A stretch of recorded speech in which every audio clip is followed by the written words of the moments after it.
솔로몬 이후에 남유다 르호보암 솔로몬의 아들이 통치하고, 그리고 이제 북이스라엘을 하나님께서 여로보암을 통해서 세우도록 하셨습니다.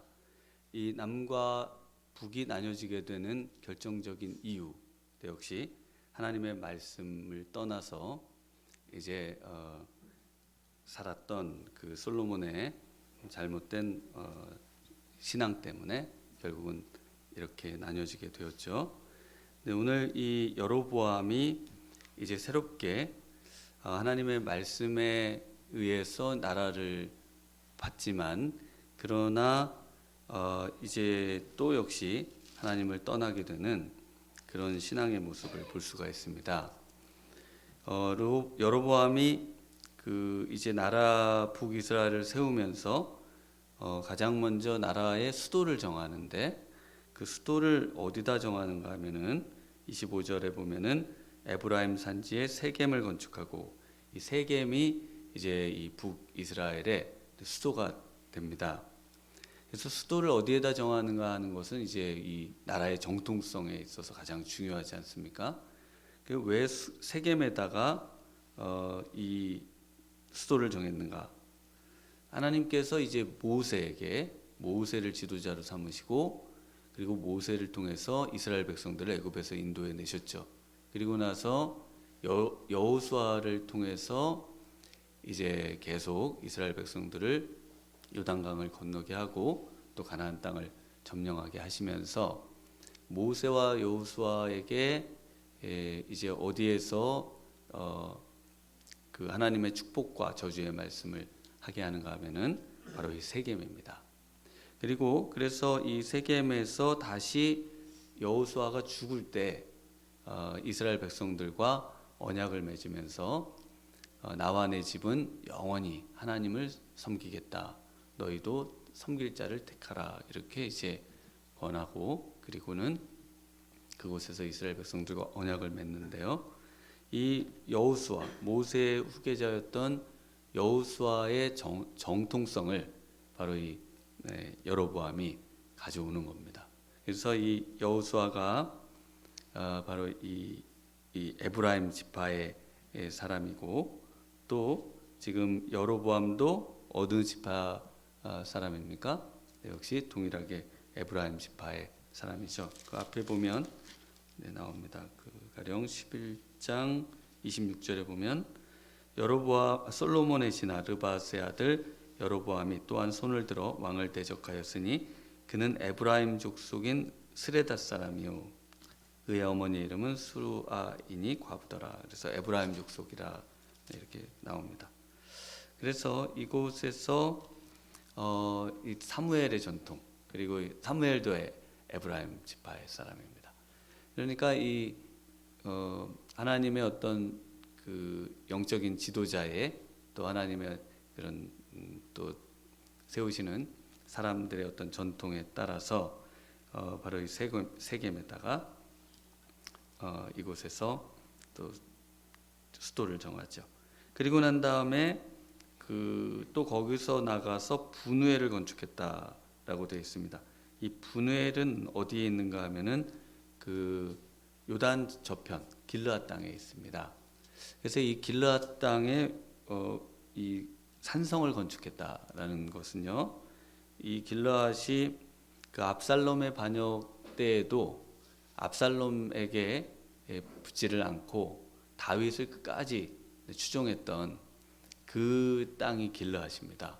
그래서 마하나임도 있고, 그곳에 뭐 바르실레라는 사람도 있고, 그래서 다윗을 끝까지 쫓고 충성했던, 한마디로 말하면은 유다에게 충성하는 그런 땅이 바로 이 길르앗입니다. 그래서 가장 위협이 될 만한 이 길르앗을 점령하고, 또 그곳에 산성을 구축하는 일을 통해서 나라를 안정시키려고 했던 모습을 또 볼 수가 있습니다. 그럼에도 26절에 여로보암의 마음에는 두려움이 있고 불안함이 있습니다. 그 이유가 뭐냐면 바로 이 사람들이, 백성들이 새로 이렇게 나라가 됐지만, 그러나 마음이 전부 남유다로 가고 그리고 성전으로 돌아가고 그리고 결국 자신의 나라는 멸망하고 자신은 죽게 될 것이다 라는 두려움을 갖고 있습니다. 그 가장 중요한 이유는 바로 성전 때문에 그렇습니다. 하나님께서 택한 다윗 그리고 세우시게 하는 성전, 이 성전의 성전의 존재가 결국은 이 여로보암에게 있어서 가장 위협이 되는 이 나라를 배분받기는 했지만 그러나 결국 이 나라가 다 유다로 돌아갈 것이라는 두려움이 있는 것이죠.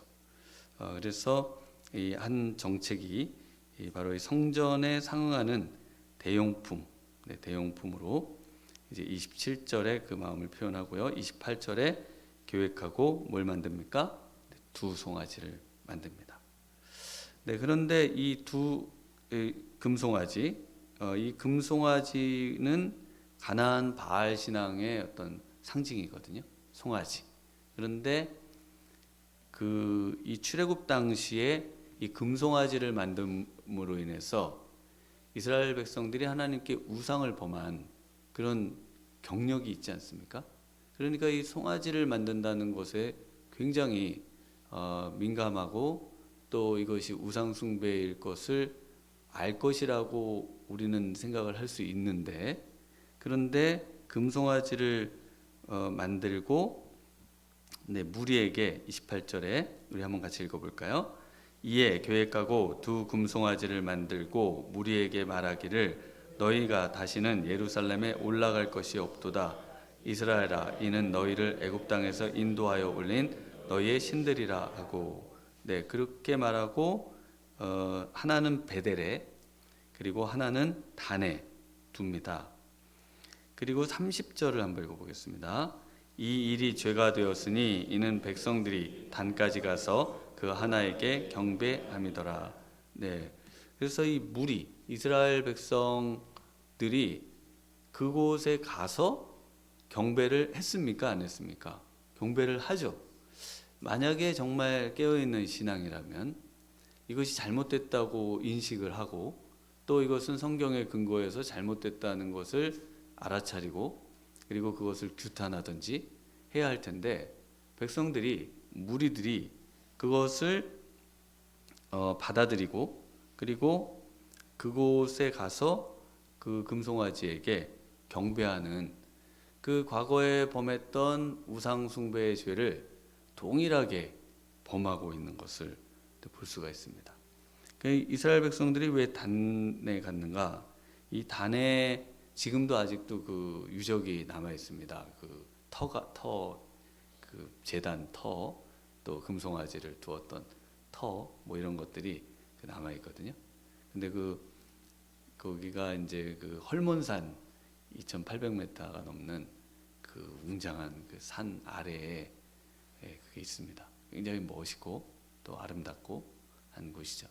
그러니까 이스라엘 백성들이 그곳에 가서 또 이렇게 제사를 드리고 하는 것에 굉장한, 그리고 거기는 뭐 완전 풍요의 땅이에요. 물이 그 요단강을 흘러내려오는 물의 수원이 바로 거기에서 폭포와 뭐 엄청난 양의 물들이 내려오는 곳이거든요. 그러니까 이스라엘 백성들이 그곳에 갈 때마다 얼마나 그 하나님의 그 은혜를 찬양하고, 그런데 그 하나님이 금송아지인 거죠. 이렇게 이제 신앙생활을 했던 겁니다. 그리고 이제 그 베델에는 또 하나를 더 뒀죠. 33절에 보면은 한번 같이 읽어보겠습니다. 그가 자기 마음대로 정한 달, 곧 8째 달 15째 날로 이스라엘 자손을 위하여 절기로 정하고 베델에 쌓은 제단에 올라가서 분향하였더라. 그래서 이제 베델에는 주로 왕이 그런 어떤 그 나라의 절기를 또 여러 가지 의식을 행하는 장소로 주로 사용이 됐던 것 같습니다. 그래서 이 베델이라고 하는 곳은 이스라엘이라는 이름이 불려지는 그 최초의 그 인물 야곱이 베델에다가 단을 쌓고 베델에서 또 하나님을 만났던 그런 장소 아닙니까? 네, 그곳에 금송아지를 두었습니다. 그래서 이스라엘 백성들의 이 신앙은 엄밀하게 혼합주의적인 신앙인 것을 알 수가 있습니다. 이것이 하나님을 섬기는 것인지 세상을 섬기는 것인지 우상을 숭배하는 것인지 구분이 안 되는 것. 그러니까 구분이 안 되는데 참신앙에서는 멀리 떨어져 있음에도 그 멀리 떨어져 있다는 것을 자각하지 못하고 그 신앙으로 그냥 그대로 이것이 올바른 신앙인 줄 알고 살아가고 있는 것. 그러니까 우상 숭배인데 우상 숭배인지를 생각하지 못하고 있는 겁니다. 그리고 그것을 그냥 이제 하나님으로 둔갑시켜서 섬기고 있는 것입니다. 그래서 이 장소에서부터 지금 하나님께서 택한 바로 그 장소, 시온이라는 뜻이 하나님이 택했다는 뜻인데요. 바로 하나님이 택한 곳, 하나님이 예배하도록 하신 곳에서 예배를 드려야 되는데 이렇게 장소를 마음대로 바꿉니다. 그래서 하나는 베델에 하나는 단에 둡니다.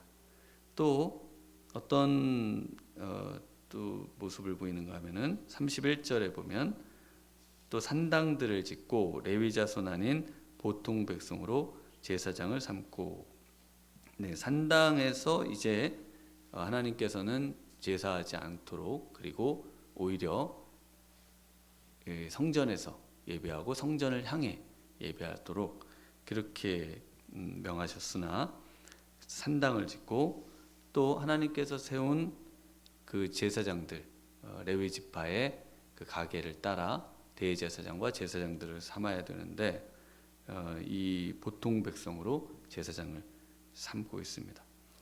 근데 거기서 이제 더 나아가서 32절에 보면 여덟째 달 곧 그 달 15째 날 8월 15일이죠. 8월 15일인데 그것을 이제 33절에 보면 마음대로 정한 달입니다. 그래서 이 8월 15일을 왜 정했는가? 그 유다의 절기 비슷하게 지었습니다. 그래서 원래 유대 절기로는 7월 15일, 7월 15일이 초막절에 있는 달입니다. 그러니까 그것하고 비슷하게 이제 절기들을 만들어서 마음대로 자기 마음대로 정했다 이렇게 돼 있죠. 마음대로 비슷하게. 그래서 비슷한데 다른 것이죠. 이러한 신앙이 바로 타락한 그런 신앙의 모습이죠. 그 최고의 타락한 모습은 33절에 나옵니다. 우리 같이 한번 읽어보겠습니다. 그가 자기 마음대로 정한 달, 곧 여덟째 달 15째 날로 이스라엘 자손을 위하여 절기로 정하고 베델에 쌓은 제단에 올라가서 분향하였더라. 누구를 위해서 절기를 정해요? 이스라엘 자손을 위해서 절기를 정합니다. 그래서 이스라엘 자손을 위해서 베델에 쌓은 제단에 올라가서 분향을 합니다. 그러니까 신앙은 하나님을 섬기는 것임을 우리가 분명히 압니다. 그런데 하나님을 섬기는 신앙이 궁극적으로 혼합주의적인 신앙과 우상숭배적인 신앙과 그리고 하나님을 떠난 신앙은 전부 누구를 섬기게 되어 있는가? 이스라엘 자손, 바로 사람을 섬기고 사람을 하나님 삼고 사람을 경배하는 그런 일이 바로 이 지금 이스라엘 백성이 나아가는 앞으로 결국 나라가 멸망하게 되고 또 하나님께 심판받게 되는 가장 근간이 되는, 나라의 시작부터 이렇게 된다면은 앞으로 너무나 뻔하지 않겠습니까? 앞으로의 신앙의 모습들이, 그래서 이제 앞으로 보시게 되는 모습들이 전부 너무나 안타까운 모습들로 나라가 되어져 가는 것을 볼 수가 있습니다. 그러면 어떻게 해야 됐을까요? 제가 이제 만약에 이 여로보암이라면 하나님께 예배하기로 한 남유다로 가서 제사하는 길을 열어놓고요. 그리고 그곳에 나라와 협력해서 하나님이 내게 나라는 주셨으나 우리가 하나님을 함께 섬겨야 한다. 이런 이제 마음을 가지면서 이 열린 마음으로, 그래서 이건 남이 아니지 않습니까? 이스라엘의 열대 지파인데 하나님을 잘못 섬기는 바람에 나라가 나뉜 것뿐이지 사실 한 민족이고, 그래서 그렇게 연합된 모습으로 나라를 섬길 수 있다면은 참 아름다운 모습이 되겠습니다만은, 이것이 이제 자신의 왕권 그리고 자신의 안전 또 이런 것들 때문에 결국은 하나님께로 나아가는 그 신앙의 실패가 되는 모습을 볼 수가 있습니다. 오늘 이 아침에 우리는 하나님을 섬기는 사람들입니다. 나는 나를 위해서, 하나님은 나를 위하시죠. 그 좋으신 하나님을 위해서 나는 이제 그분을 나의 왕으로 모시고 그분이 원하는 그런 삶을 살고 그분이 원하는 정말 경배를 하고 예배를 드리는 그런 삶을 살기를 결단해야 하실 것입니다. 어떻게 그것이 가능한가? 하나밖에 없습니다. 하나님의 이 계시의 말씀, 우리에게 허락하신 이 말씀에 근거해서 사는 겁니다. 그래서 어떤 일을 이야기하거나 결정하거나 생각하거나 말할 때 항상 이것이 하나님의 말씀과 일치하는가, 하나님의 말씀에 위배되는 것은 없는가, 이것을 늘 살피고 생각하고 말한다면은, 그렇다면은 만약에 잘 모른다 그러면 조금 더 기다렸다가 그것을 좀 더 기도하면서 말씀을 확인하면서 그렇게 할 수만 있다면은 우리의 신앙이 정말 하나님이 기뻐하는 신앙이 될 줄 믿습니다. 오늘 이 아침에도 정말 우리의 마음을 주님께, 우리 하나님께로 고정시키고 그분만을 섬기며 승리하시는 복된 하루 되시길 바랍니다. 기도하시겠습니다. 하나님 아버지 감사합니다.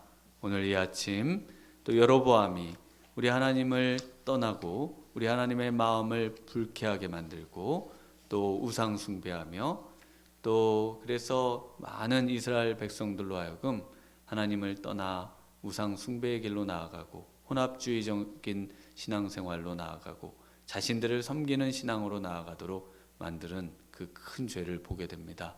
하나님 아버지, 오늘 우리의 마음이 다시 하나님의 말씀으로 나아가게 도와주시고 철저하게 말씀에 근거하여 우리 하나님을 섬기며 우리 하나님께 정말 기쁨을 드리는 복된 신앙생활이 될 수 있도록 주님께서 축복하시고 정말 살아계시고 참되신 하나님으로부터 흘러나오는 생명수를 맛보고 그 영적인 유익들을 누리며 이 땅에서 승리하는 저희들 되도록 함께해 주시기를 원하오며 예수님 이름으로 기도드리옵나이다.